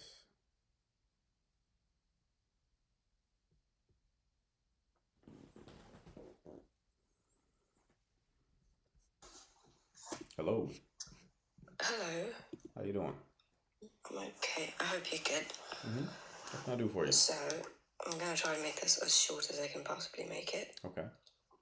So, I've been in a relationship with this guy for a couple months now, and we had a little disagreement, rather argument, whereby it came out of nowhere actually, because I came back from work, everything was absolutely fine. Because we're long distance, we decided to like spend the week together, because we don't really see each other that often, so we're like, it's an opportunity where we can like spend time together, and then he can go back to his side, and then I can go back. So he came to my place, I came back from work, and he decided to make dinner and everything was going great, everything was fine. And I have this thing whereby I'm not very vulnerable, not because I don't want to be, but because I genuinely prefer, I'm a very spiritual person, so I prefer to pray first. And then if I feel like I want to talk about it and I want some comfort, I will come to you if I feel like I need it. But then if I don't and I've prayed about it and I'm content, I will not come to you, because I already feel kind of content and I feel like I've been heard already. And I communicated that in the beginning, because it's something that I know doesn't bother me as much, but I know when you try to build a relationship with another person, vulnerability can be something that they want to, I don't know, whatever people consider to be. But then, long story short, he comes up to me and then he's like complaining about how he's opened up to me, but then I've never opened up to him. And then he starts lashing out. And then a lot of name calling and aggression was displayed.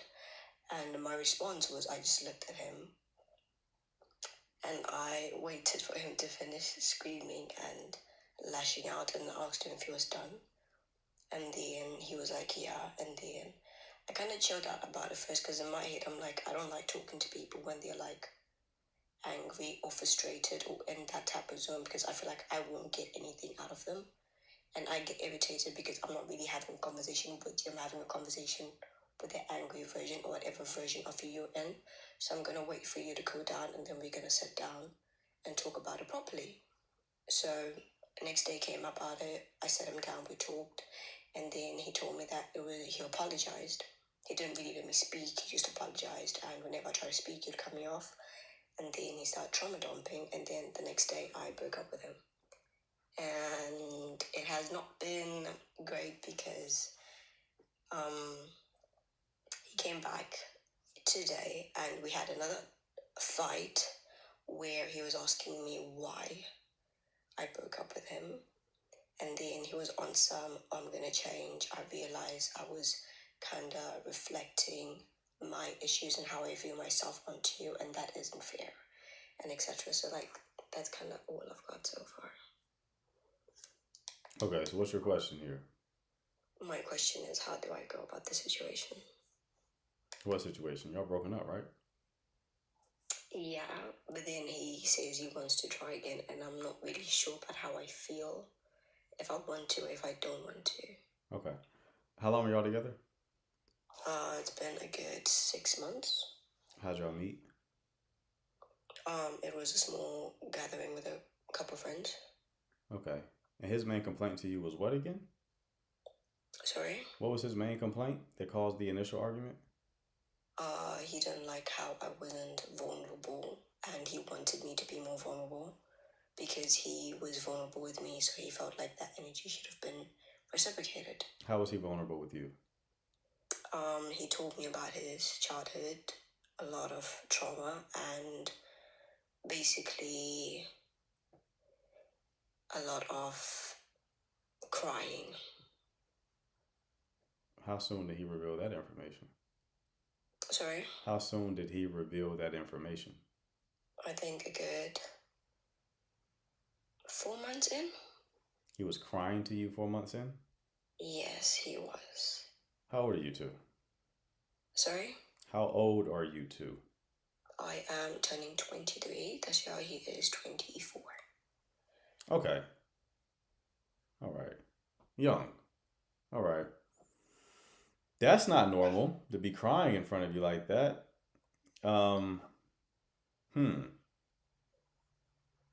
Any previous relationship experience? You? Like, have you had any previous relationship experience? I do. Yeah, I do.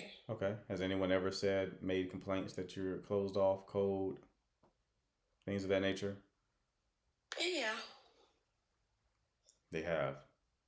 They have. Yes, they have. Are you typically the one to end things? Yes, I am. Okay.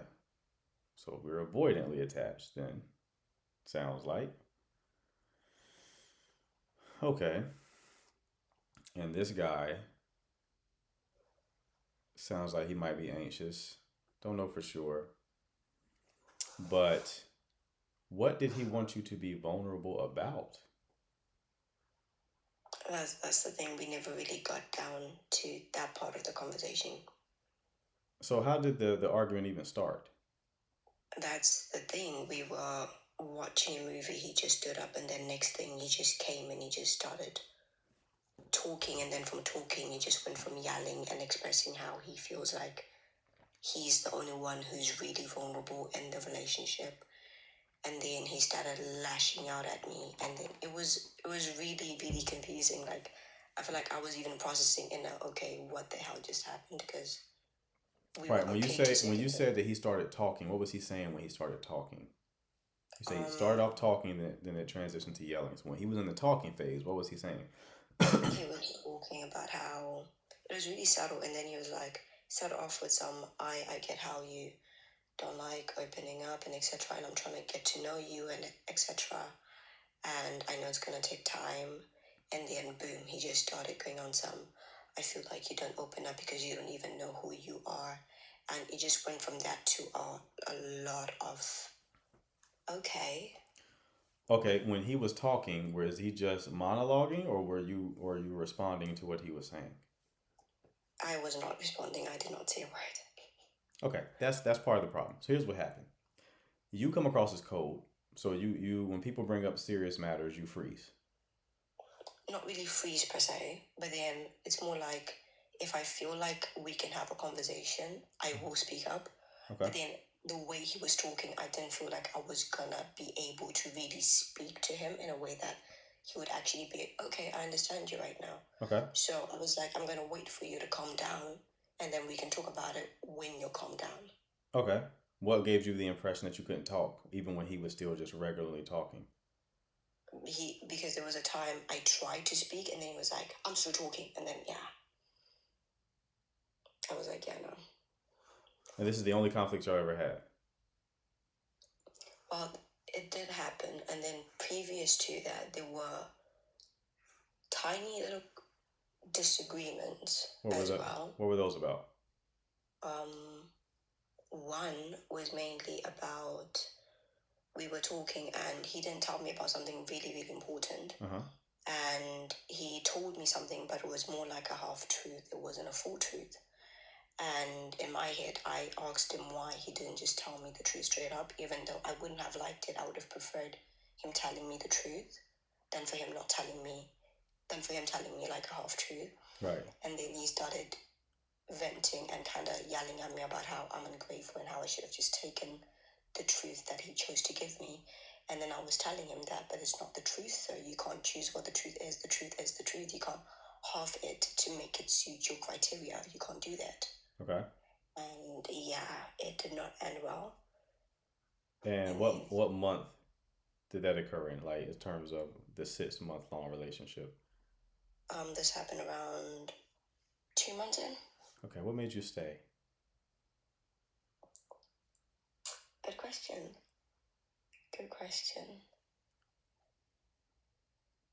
I thought we could work around it. I brushed it off quite easily, to be honest. The other relationships you've been in, would you consider those to be healthy? Yes, I would. So healthier than this current relationship? Way healthier. Why? Mainly because there was a lot of communication, and I feel like this is the first relationship I've been in whereby I've been with someone who's so emotional and very loud, if that makes sense. Uh-huh.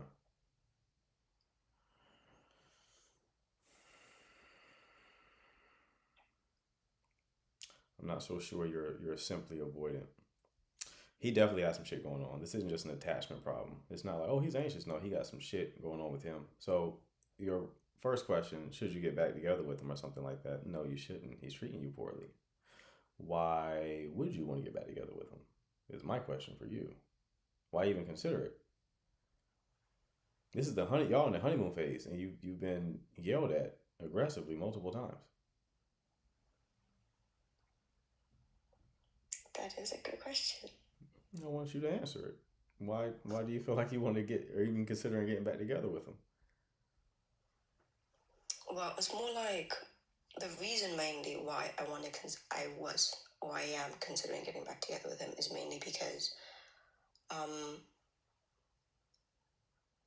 lot of people who have met him, which is wrong. I know you're already looking at me like, why are you thinking that?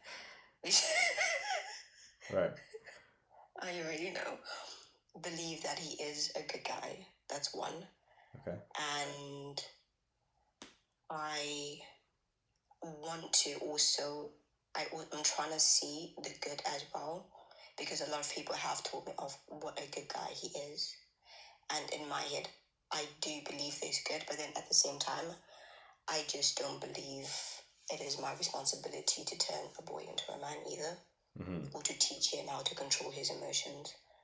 But then a part of me does want to kind of be there and help, but then I don't feel like it's really my responsibility to do that. So I don't really know, to be honest. Do you feel conflicted about the decision? Is like one part of you want to get back together and the other part doesn't?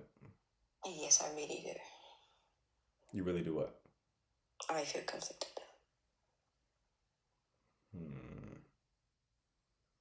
So the main thing making you consider getting back together with him is the fact that other people say he's a good guy. Why does that matter to you? Well, it's not really other people. It's more like he has shown me that he is a good guy and he has flaws. But then it's more like at the current moment, his flaws kind of shine brighter than his good qualities. Okay. Your previous relationships, why did you end those? So previously I'd only been in 2 relationships. Okay. I'm not really a dating person because I'm usually really busy.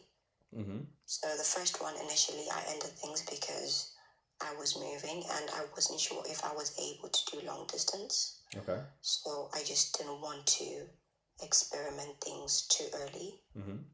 So that was the first one. The second one, I just didn't feel like I was in the relationship. It was more like I was giving more than I was receiving.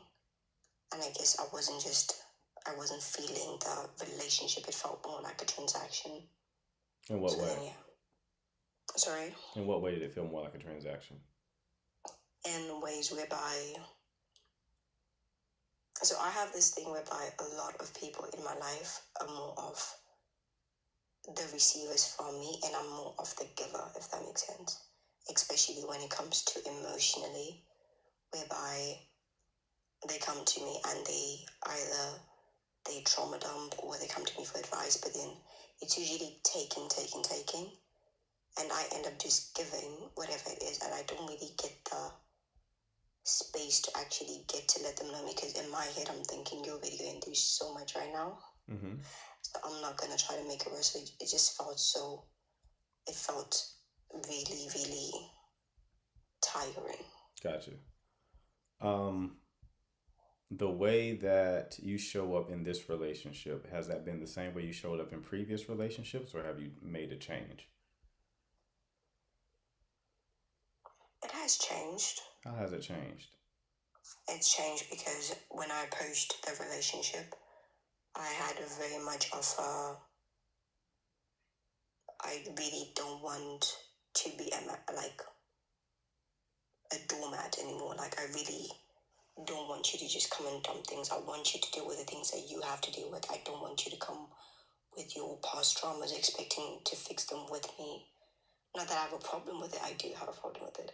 But then I would rather have you fix what you have to fix about yourself and your character before you come and dump it on me and you're not even trying to fix it on your own, if that makes sense. Right. The way that you handle conflict with him right now, is that how you've always handled conflict in relationships or did you kind of learn to handle it that way? I kind of learned to handle it. Okay, you are not, you're anxious with an avoidant veneer. So you're anxiously attached, similar to him, but you've adopted an avoidant strategy to protect yourself.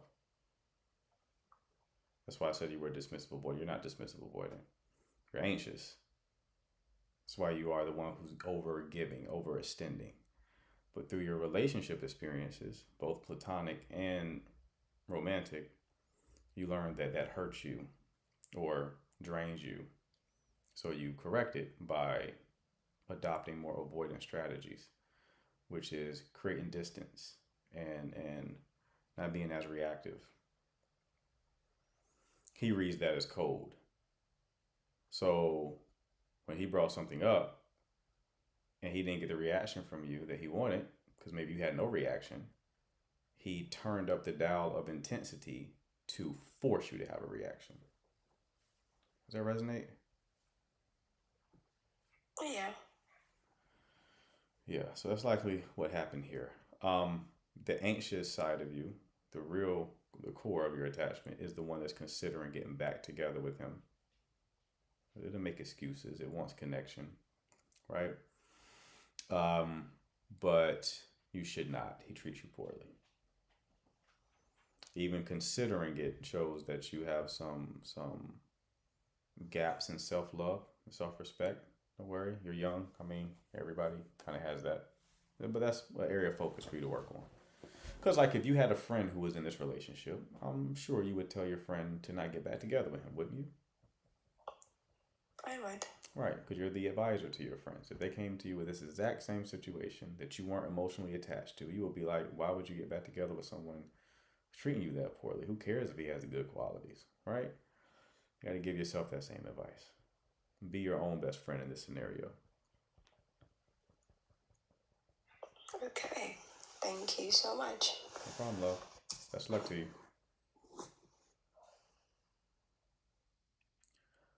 Guys, if you want your own breakthrough, I fucking hate marketing myself. If you want your own breakthrough, like the young chick with the old voice that we just spoke to, if you want your own breakthrough, you want to know exactly what to do in your situation, schedule your 1 hour coaching call, man. What are we doing? What are we doing, man? Y'all know I'm the go of this shit. So it's like, if y'all want a legitimate, people, I think they also think they're paying for an hour of my time. You're not paying for an hour of my time. You're paying for a solution. Paying for a solution. How much is your solution worth? How much is it worth to solve the problem that you're having? This problem that you've had for decades. Keep doing the same shit over and over and over again. How much is that worth to you?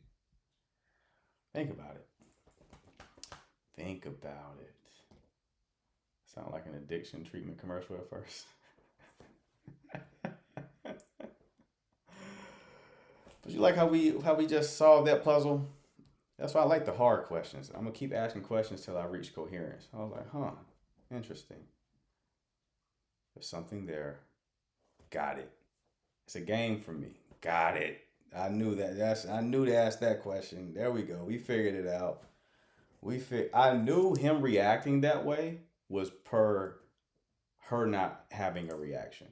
So you ever like get mad and you're talking to somebody and they're just, hey, like, oh, you better get mad too. So it's like you turn up the intensity on them. That's what happened. It's like she didn't react the way he wanted her to react. So he's like, I'm gonna make you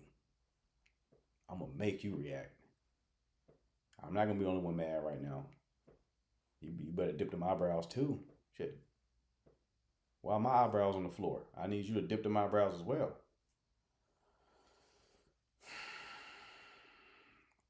No more calls, actually. Drop your question in the chat if you have one. That's a good call to end things on, end the call segment.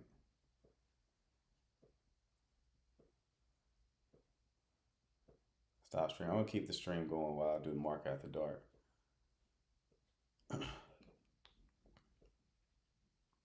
I will start recording him and send it to his mother. Why? Do you want children? I already have a son. I would like more though. To be honest with you.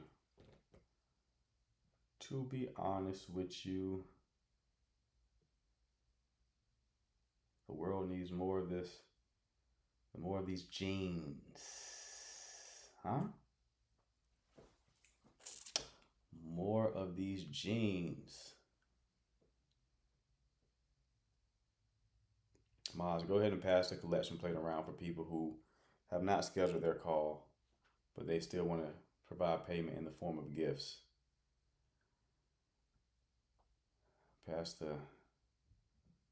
We need Victoria to play the guitar while we do an offering.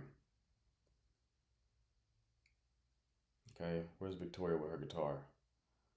The one that plays the guitar butt naked. She's butt naked behind the guitar. We need you to put some clothes on this time, Victoria.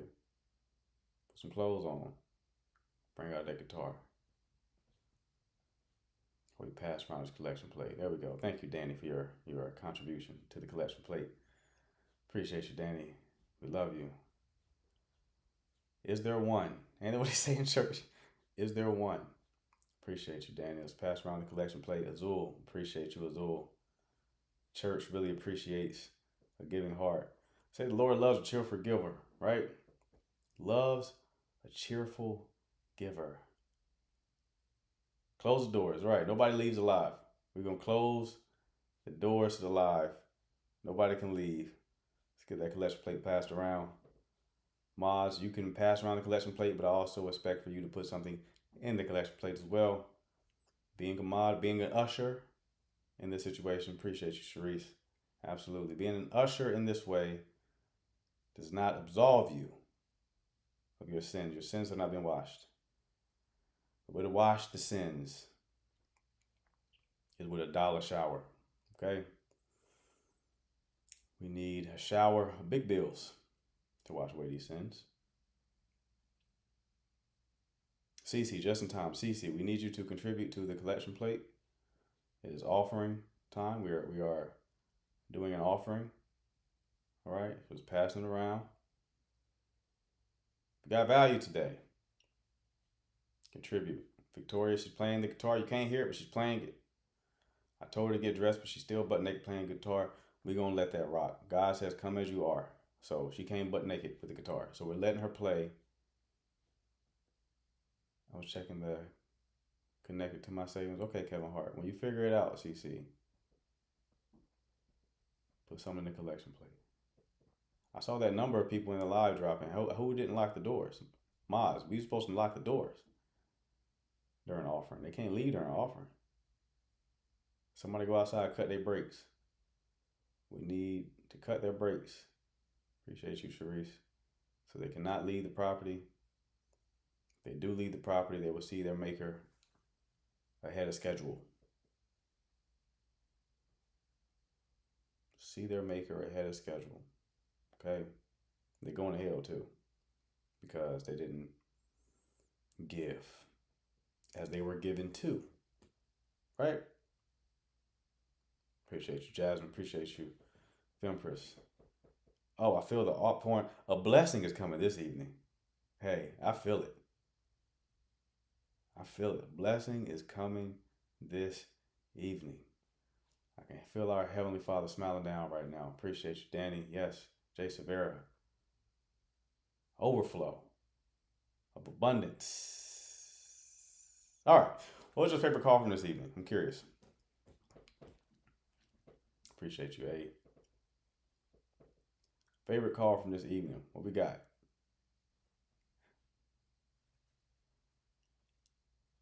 I'm assuming some people will say the last call. The last one was good. Last one was good. I could relate to most of the Mary's call. Okay. I like Snoopy. Snoopy. Oh, Mary. It took a minute, but I got you. I got you. Mary, your new nickname is Snoopy. The lady's been dating the guy for 2 months long distance. Okay. Why was that your favorite? I'm curious. That one guy with the deep voice ever come back? Cece, I don't know if you're in heat, but I need you to relax.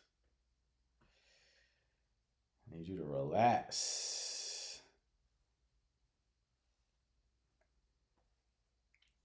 The overdrafter? Okay. That's the other woman. Okay. All right. That was a good. We had some good calls today, actually. Because you gave some great feedback that I can use. Good, good. I'm glad y'all learning from these other calls.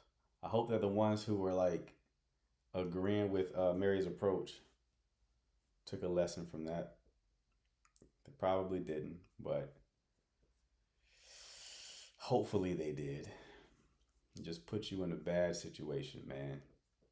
Best to avoid stuff like that, you know? You were cooking on those calls. I appreciate you, man.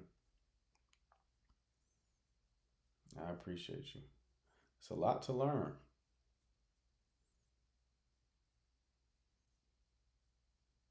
How do I stop seeking validation in men? You start to validate yourself. Start to validate yourself. Similar to what I told Mary, you get your values down.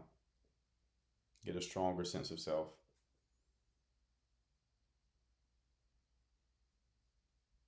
That's how you do it.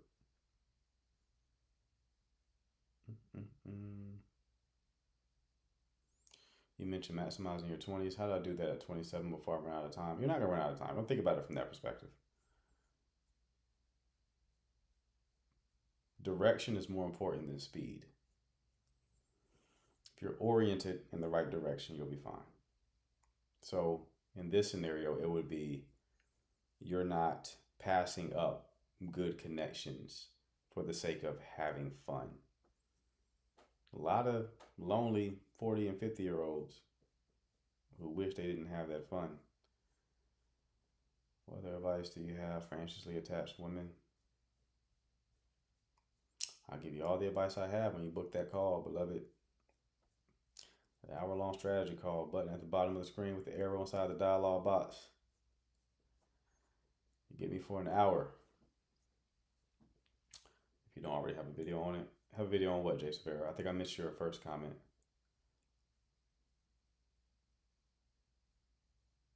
Do you think a relationship can last if one of the person no longer wants to get married? Not if the other person wants to get married. That's not going to last, right? It's the incompatibility. What did you say the last caller attachment style was? She was anxious with an avoidant veneer.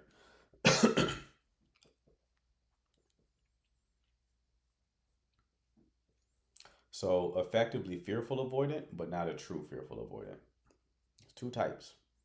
Fearful avoidants who develop fearful avoidance in childhood, and fearful avoidants who are really just anxious people who started behaving like an avoidant to protect themselves.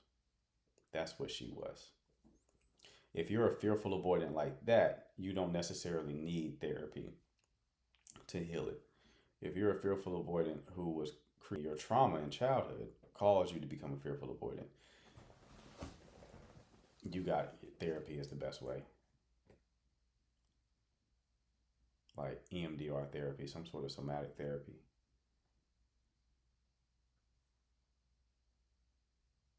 Is it avoidant to prefer long distance at first? It likely. Because why do you prefer long distance? What is the reason for that?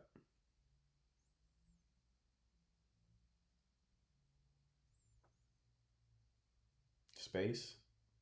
Yeah, sounds avoidant.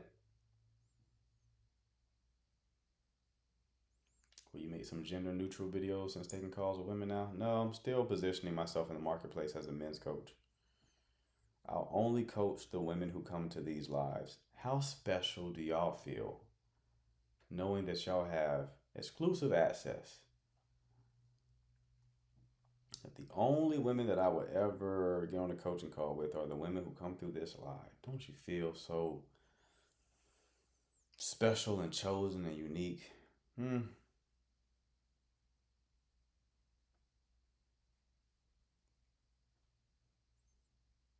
Super, you're not special till you book a call. What else? All right, what kind of last minute questions we got? Quit love bombing us. What was the question? So when we want to book a session, we should reference that we have been here on this live? No, I know if you book a session that you 100% been on this live. Because I don't market it anywhere else. I'll make content around it.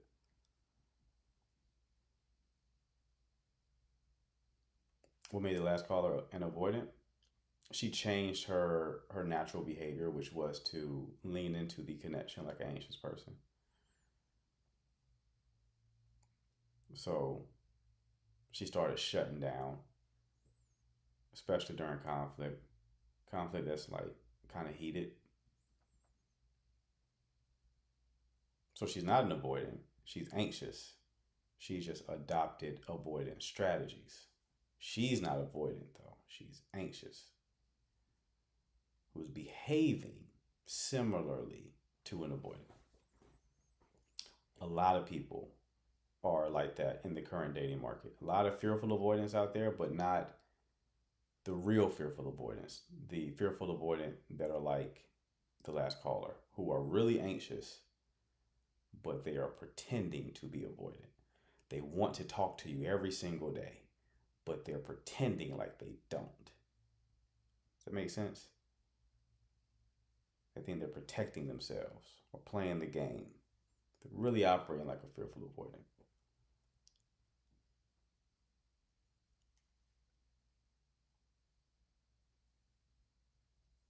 It's a protection mechanism. Right. Right. It's not effective though. It doesn't help you get what you want.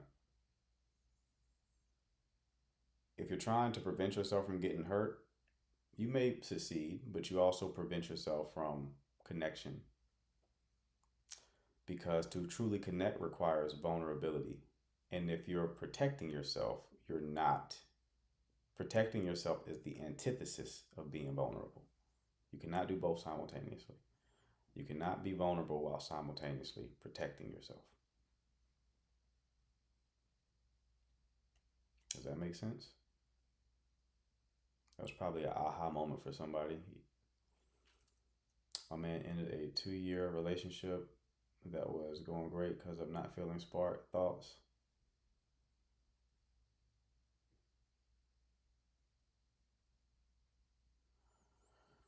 Probably didn't feel spark, beloved. Like, I don't know.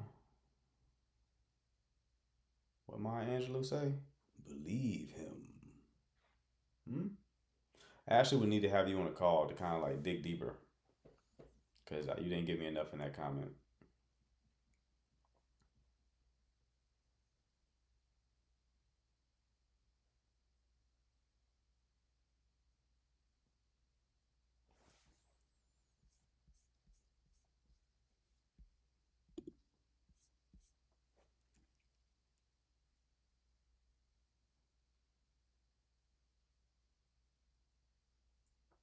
All right. Any last minute questions before I hop off?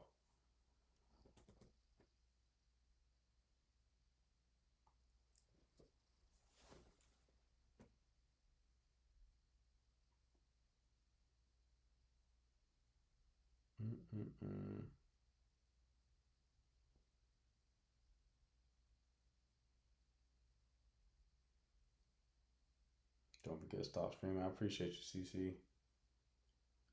I'm curious to know your Myers-Briggs or DISC assessment. What do you think my Myers-Briggs is? What do you think? Give me a guess. Give me a guess. I'm unique, babe. You're not going to find people out here like me. Don't matter what test we take. INTJ? Nope. ENTP. ENTP.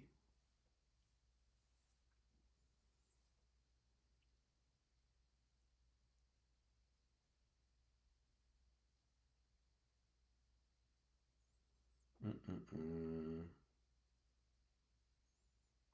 ESTJ. Nice. Okay. All right. I'm about to head out, y'all. But last call for anyone looking for the 1-hour coaching call to solve their problem.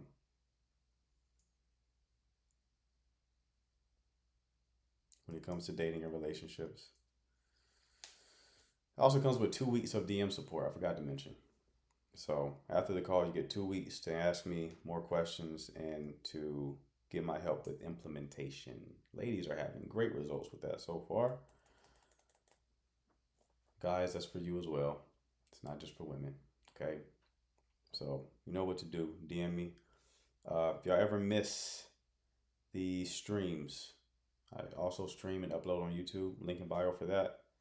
So if you ever miss a live, you can go ahead and watch the replay on YouTube.